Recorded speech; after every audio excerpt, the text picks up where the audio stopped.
Morning wiring sa Belmont sir eh. This is tugaw kay Gagi sir eh. Nas tubangan eh. Ano siya sa tubangan sa garage din. So kanawa yung gikuhaan.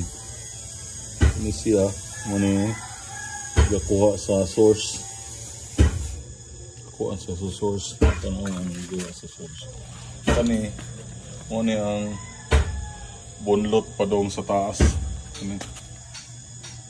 So asa siya gikuha sa source, itira po niya nila. Parihara sila kung gikuhaan. And then kani padong ni siya sa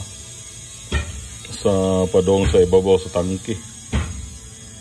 So pag abot diri na si check valve na katong mo switch on siya ang tendency siya gibalik pa doon ito gibalik. So maon yung gibalik ana pag abot diri sa ubos kani gibalik iyan na sang gidrop sa main pipe tanawa babalik-balik ang tubig.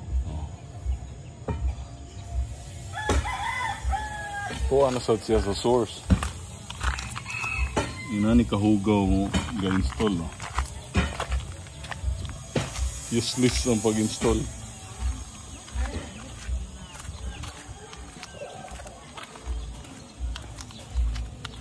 Mo ng pipe.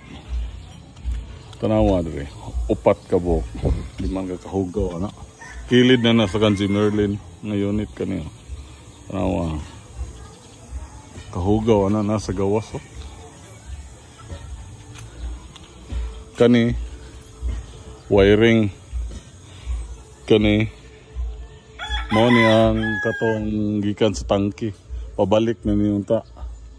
So kani dapat supply ni siya napasigid siya extra kani.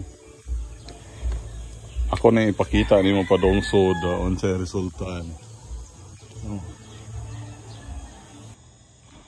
So kato bitong homok kayo siya dahil niyara na dire ito na wa padiri niyagi inani ang iyang sulod padong dire tanawa sir imuhang unit tanawa ko nung kuha na unsa kahugaw